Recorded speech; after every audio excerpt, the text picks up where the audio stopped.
4 sheets of paper, 3 of a nice heavy plain cardstock, and then 1 nice cardstock print in this lovely Petals theme. And then I have mapped out those cut aparts so that when we trim this, according to my plan, everything's gonna fall together for these cards.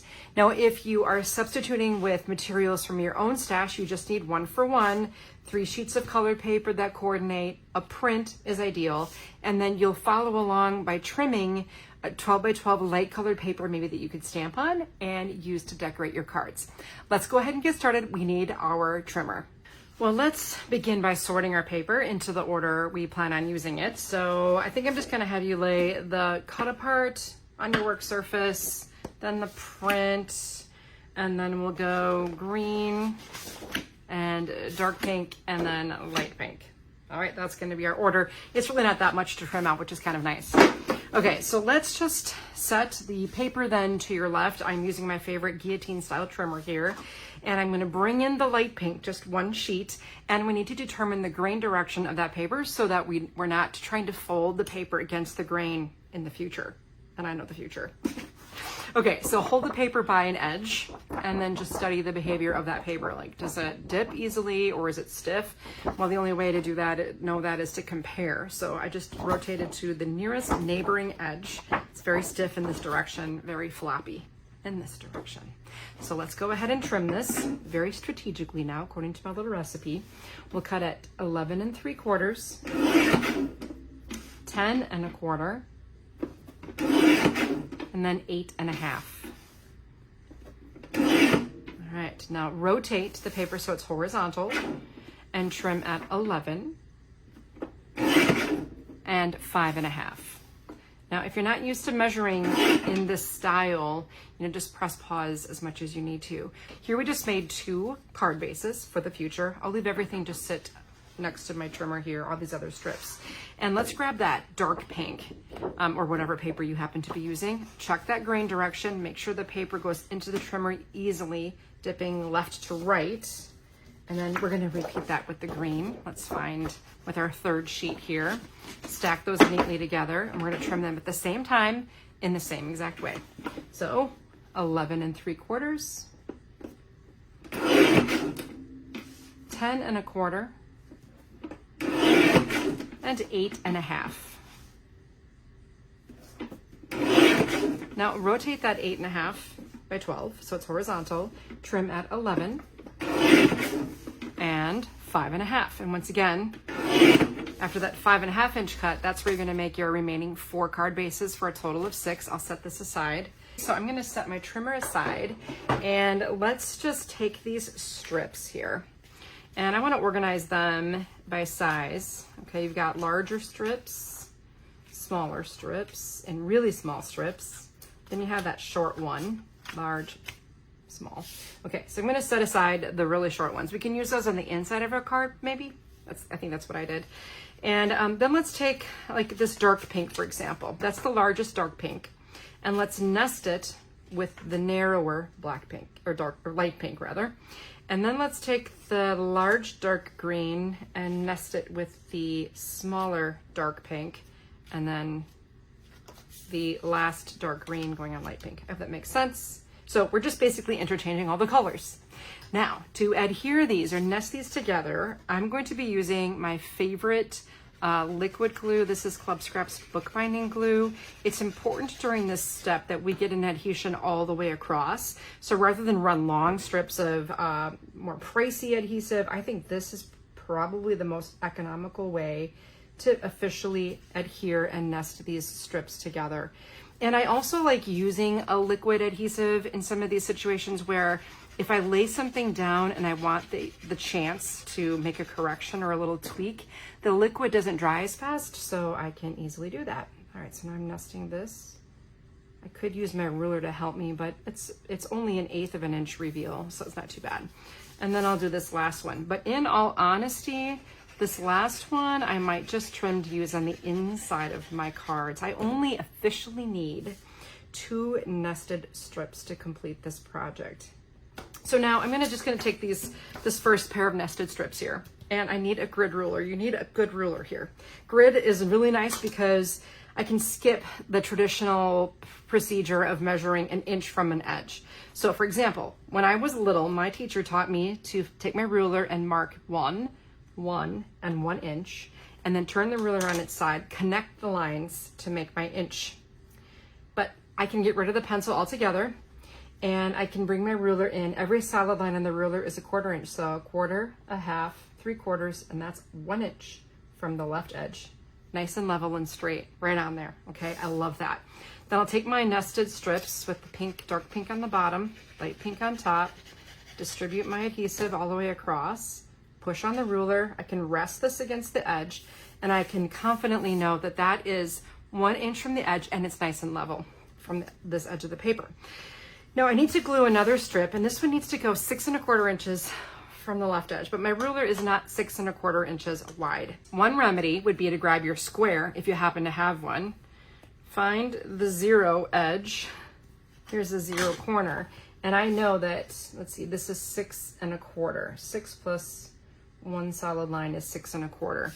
That's 6 1/4, so I could just use that. But if you don't have the square, which I do love my square, you can just take your regular ruler, and I'm going to find 6 1/4 this way from the edge. And I'm just going to rest this right up on that 6 1/4 inch line, then rotate the ruler, and that's pretty reliably 6 1/4 inches, okay? And because these grid lines of the ruler are lined up in the top and bottom edges of my paper, it's another way to know it's nice and level. Okay, so now I'm gonna distribute some glue onto this pairing. This is the dark green and the dark pink pair.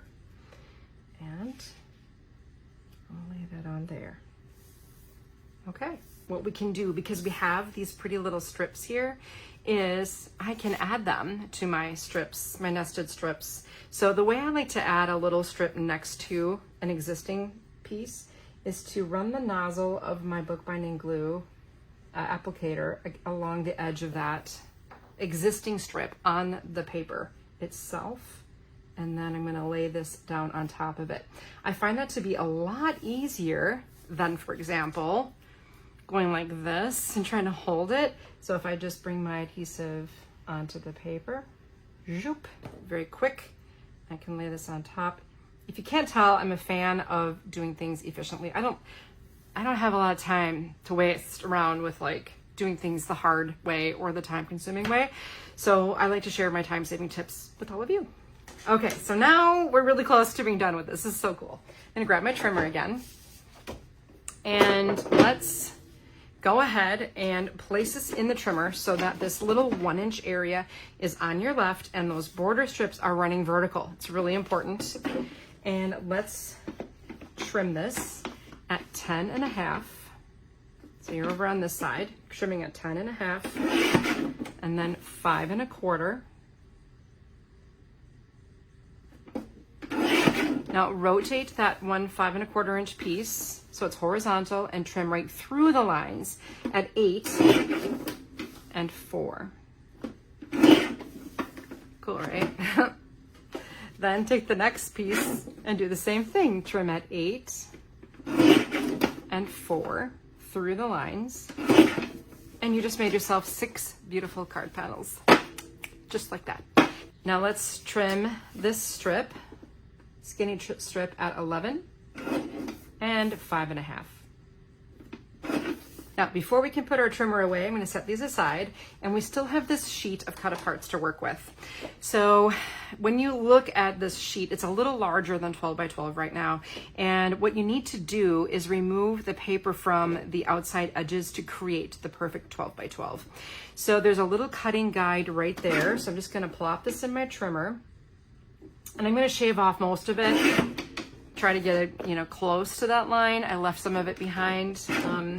But I got most of it. Now I'm going to rotate. This time I can see exactly where that little hash mark meets the edge of my stainless steel blade on the side of my trimmer. And then I'll rotate again and shave off this edge and rotate again for this edge here. And then now when I make my final rotation, I can go look at left to my 12, and indeed it's landing nicely. And I just created some little tiny scraps that I can just throw into the garbage can. Make sure this is in the trimmer with this dot image here on the far right edge, and cut at 11 3/4. Now that would have been a scrap, but my designer just put artwork there, which is kind of nice. And then let's move to 8. And then to 4. Trim at 4. Now these two pieces get trimmed exactly the same way, so why don't we save a little bit of time, I guess, and stack them neatly together, making sure that, you know, everything lines up. That first cut's going to be at 11, and then 8 1/4. Next up, 5 1/2, and then 2 3/4. All right, then you have this last strip here. You need to cut this horizontally, so make sure it goes into the trimmer. Handmade with Love is on your right, and we'll cut at 11 1/4, and then 10, 8 3/4, 7 1/2, 6 1/4, 5, 3 3/4, 2 1/2, 1 1/4. And then I'm going to set this aside and swap it out for my score pal. Now scoring here is definitely optional because you literally trimmed your card bases with the grain in mind. If you were folding against the grain, then you definitely want a score pal so that you can help those fibers rearrange themselves around the fold. Okay, I'm going to take this though, and I'll place it in my score pal horizontally. And on the score pal, the 4 1/4 inch mark has an asterisk because it's such a common measurement. So 4 1/4, I'll engage with my tool and bring my hand toward me to put a nice score line in there. And I can do that for the rest of these. So 4 1/4, 4 1/4. This is your standard card base, 4 1/4. Now, if I'm doing a lot of cards, for example, I trim at 8 1/2 by 11, score, and then I cut it in half. So if you score first and then you trim, you save yourself a lot of time. Now, there's one other way you could do this since the scoring isn't super necessary, is use your score pal as a folding jig, so that if you put your paper in vertically and you bring the bottom up to the top, it really does a nice job of helping guide the way to that final crease. All right, I'm going to set this aside and give you one more little folding tip. I like to use a bone folder to burnish my folds. And I do know that in most card classes that I teach, the student generally goes right ahead and does that anyway. You probably are already using your bone folder to make your folds. Now, when you do fold though, this is a common misconception. The bump of the score line, or the raised score, that's what goes on the inside of the fold. Okay, so I'm going to fold to bury that bump. It's a good way to remember it. Bury the bump. If you haven't already heard me say that a million times, which I've probably said it a million times, bury the bump of the score line inside the fold, and the indentation is on the outside of the fold where it looks best. Okay, and then give that a little burnish, all 6 cards with your bone folder. Now, with your cards folded and your panels prepped, plus you have all of your sentiments taken care of here and some other miscellaneous items, we can start to figure out how we're going to lay all this out. So what you can do is just distribute these card bases to your work surface. And then you have these assorted panels. Now they have different arrangements of color, so you might want to just take the ones with the pink band right in front. You might want to put those on the cards that aren't pink. Doesn't really matter which ones. And then you can distribute these, the dark pink band, onto the light pink base. All right, now I have to point out something fun to you here. You have all these sentiments, all these narrow ones. Find those. There's a couple of extra little pieces here. Those are just scraps that Jacqueline put art on. You can use on the inside of your card if you like. Now, because of the way I mapped this out on my graph paper, I realized I had extra sentiments that I could use, sentiment pairings. So you could even make some more cards just out of white paper that you have on hand or coordinating paper using the same philosophy. But you can choose different sentiments to your liking. So I found myself needing a lot of sympathy cards lately. So I'm going to go ahead and put with deepest sympathy on this first and second card, both. I'd like to have a thinking of you, but I also am going to prioritize birthday. So I'm going to go happy birthday. And then I'm going to have one thank you. All right, so I've left over, I have a thank you and another thinking of you. So just whatever sentiments you know that you need the most of, those are the ones you should use, okay? So I'm going to set those unused ones aside for, you know, I could make another pair of cards with the extra strip that I have, all kinds of options. Then I'm going to find the matching sentiment for what I picked on the outside. So the sympathy one is where there is deep grief, there was great love. There's 2 of those. Thinking of you is going to have the flower that blooms in adversity is the rarest and most beautiful of all. And then the thank you is, I love people who have no idea how wonderful they are. Going with that. And then we have some happy birthdays. So we're going to use every day of your life is a special occasion for each of those. Well, these are already pretty much done. So let's just go through the process. I'm going to just tuck this inside for a second. So that it's paired with a proper card, but I can go ahead and complete the front before I add the inside. For example, have you ever added something to the inside of the card and then realized you put the panel upside down on the outside of the card? I don't want that to happen. So now for this process, you can use your ATG gun or your favorite adhesive or continue to use the wet adhesive. I do like this bigger adhesive gun. For the first reason is because I can always find it on my desk. If you've got those little things, you're like, where did it go? You have to have 5 of them because you can never find the one you were using, right? So I'm just gonna apply this with my ATG. Now, a lot of, some people, not all people, but some have said that this is difficult to use, and I probably would 100% agree with you. But with a little bit of practice, it can be learned, okay? So think about, if you really are a prolific card maker, think about upgrading to some sort of an adhesive applicator of that size, because it's really going to help you increase your efficiency. Now there's that word again, efficiency. It's going to help you be a more efficient crafter. It's going to save you money because it's so much more efficient, and the rolls of adhesive that go inside are so much longer. And it's also going to have a less of an environmental impact because there's very little that's disposed of. There's the paper backing to the tape and a small plastic core that is disposed of when you're finished with the roll. I do have a video that shows how I load mine. I think that's probably the biggest obstacle is loading difficulty. So you can see here, I'm just going along my merry little way, centering my sentiment onto the band, and then nesting the larger panel onto my folded card base. How fun is that? And you know, I'm not really following the finished card images that I had printed in the instructions. Those are just assembly suggestions. I just decided to do my own thing with you today again. So you have probably 2 versions of ways to do these cards. Then there's the issue of ribbon. Now, ribbon is something these cards are so beautiful now already, you really don't have to do anything to finish them. But one simple way to add a little bit of something without adding a lot of bulk is to just do a simple knot. Okay, so just like so.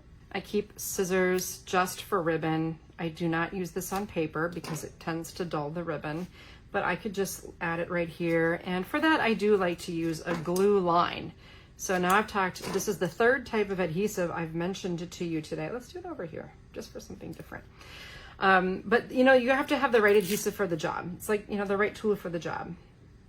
Always be willing to have a few different options. Oh, that's so sweet. I love that. I love the bow over on the side.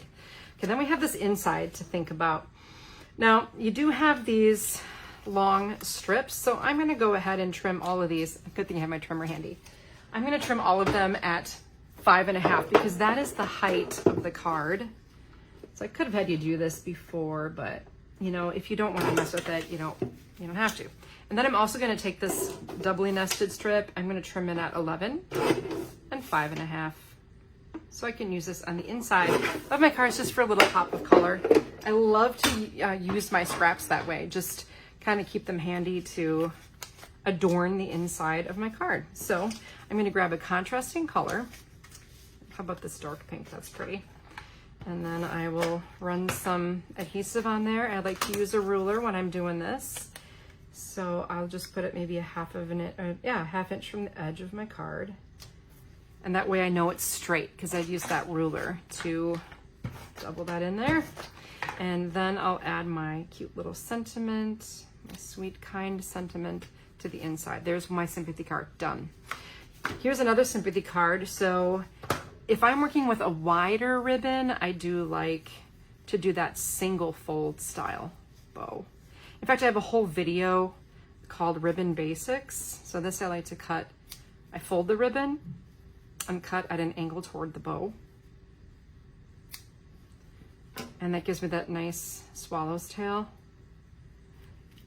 And here comes my glue line. I'll just trim one off with my, well, I guess I did use my fabric scissors for that. I have a non-stick scissors as well, but I can usually get away with that. That's so pretty. Okay, now in here, I can't use this pink because there's no contrast, but I can use this pretty print. Love that. I do also have a 2x8 grid ruler size that I really like for this stage of the game for my card making. So I've shown you the 3x14, the 8x8. I gotta get out my 2x8, and then I will take this pink, dark pink strip that I have here. I know it's currently 12 inches long. Nudge that up against, and I applied my glue the same way that I showed you earlier. And I'll grab my scissors here and just snip off that end. Oh, that's so pretty. This is my other sympathy card. I love that. Okay, set that aside. That one's done. Here, we have another opportunity for a pretty bow. I'm gonna go pink on this one. And it's a pretty wide pink, so again, I just do my single knot with the swallow's tail. And that doesn't interfere like with your postage situation.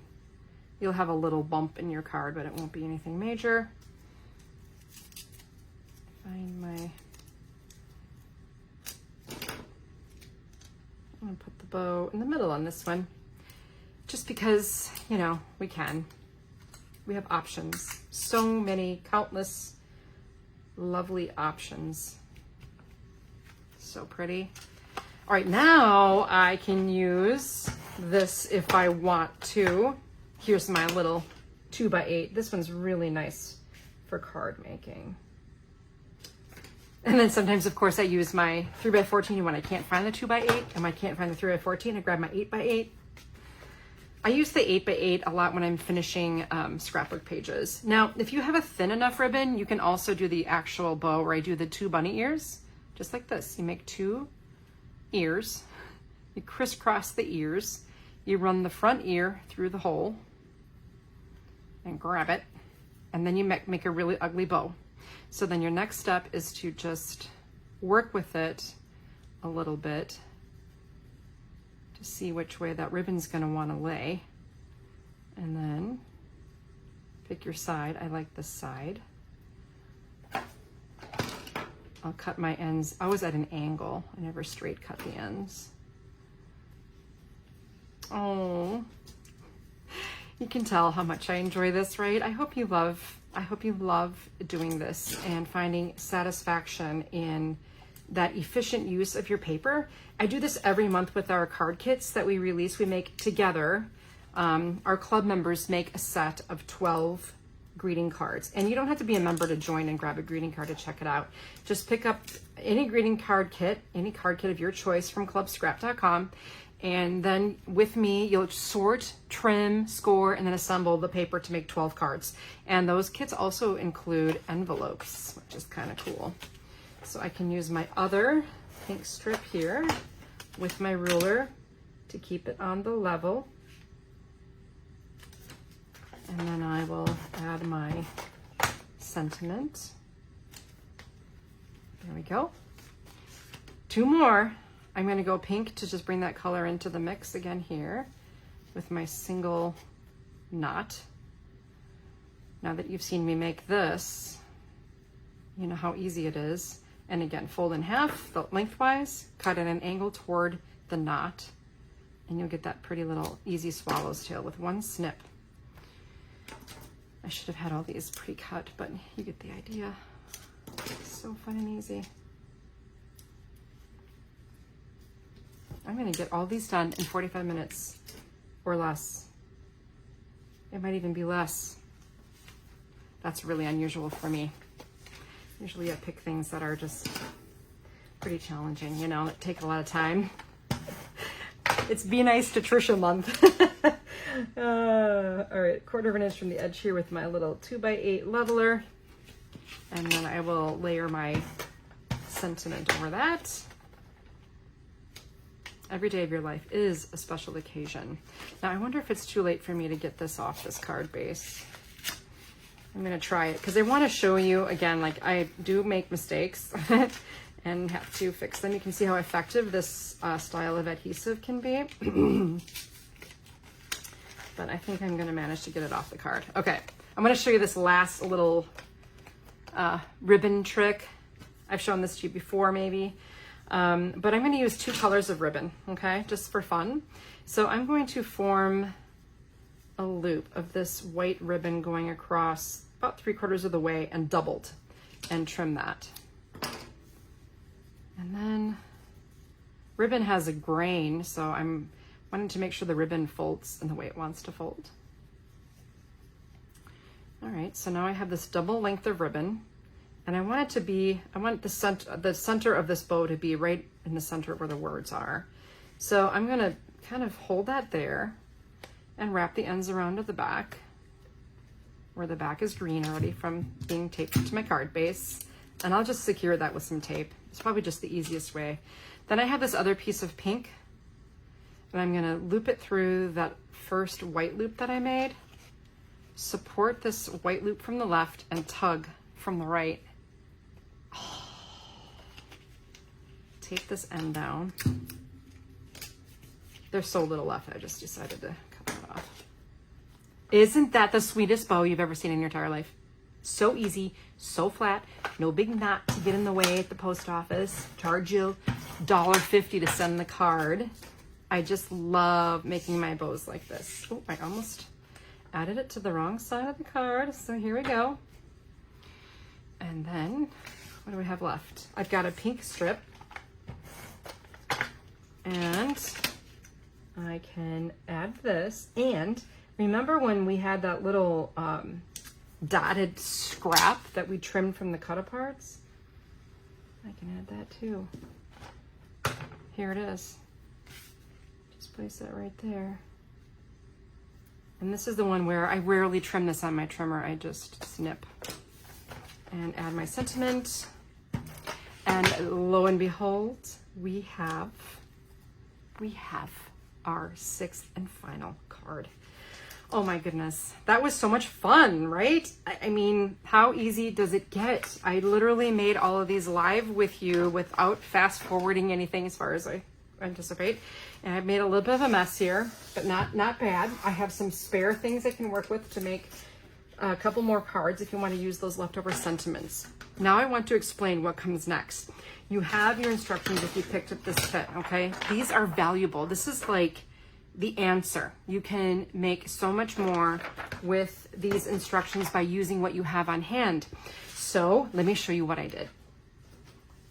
We have a collection from Club Scrap released in July called Harbor Town. It was a nice, bright, cheerful, happy collection, perfect for any age, gender, anything. And I took the print from the card kit and a piece of blue, red, and yellow from that Harbor Town kit. And I followed the entire formula. Now, when it came time to do that cut apart, I just eliminated it altogether. All I used was 4 sheets of paper to make this card. The print, the red, the blue, and the yellow. So when it came time to stamping, I grabbed my Harbor Town stamps and I realized that this house image and the little sentiment, "The world is nicer with you" in it, fit perfectly onto these cards. And of note, you can also tilt this same exact formula and have it be a vertical image, which I found "The world is nicer with you" in it and that cute little seagull at the bottom. And I stamped it in white ink on the darker colored paper. Worked out perfectly. So again, that was the Harbor Town papers and stamps. I thought these were so fun. I love these. Did I stamp the inside? I did. I did stamp the inside. The sun is up, the sky is blue, it's beautiful, and so are you. But wait, there's more. I took the light pink, a light blue, and a dark pink from our collection called Take Flight. And I made another series of 6 cards with that. Life is a Beautiful Ride, Happy Birthday with, oh, I love this. This is the Take Flight stamps as well. So pretty. You can see the ribbon here. This one, I just wrapped it around. So I guess it's wise, if you're going to be doing something special with ribbon, to do that before you go ahead and nest all those panels onto the folded card bases. And here again is my double loop bow trick that you might want to try again and again. I use it on my scrapbook pages as well. Well, that's what I got for you today, the nested strips card formula. I love these formulas. I love how easy it makes my crafting time. So if I'm not feeling in the mood or I'm not feeling creative, but I still want to make something, I just grab a formula and I don't have to think so hard. And then I go in my stash and I find things I already have and I put them together, create the recipe, right? And then embellish on my own. It's no different than like making tacos and you follow a recipe, but then after that, you put whatever you want on that taco. I like food too. I think that's why I always think about recipes and food. Well, now it's your turn. Go ahead and shop your paper stash and pick out something that coordinates, make the cards according to the instructions, and have a ball decorating them and adding sentiments and stamped images or cut aparts, whatever you have on hand to finish those cards. Now, before we go, I just want to remind you again that every month we here at Club Scrap make a card kit. So if you like making cards, give that card kit a try. It's maybe a little bit more advanced than this, just simply because we're making 12 cards for each of 3 kinds. It's like an awesome workshop for me every single month. And those card kits come with envelopes. So when you're done with those cards, they're ready to pop in the mail or give away as a gift. But it's also important to remember that you don't need to be a member to shop. Anyone can shop and pick up and try out a kit. We'd love to have you give it a whirl. And finally, my thanks to Brian and Carol over at One of a Kind. We appreciate the fact that you take the time to put together these events. They're so much fun, and we can't wait till next time.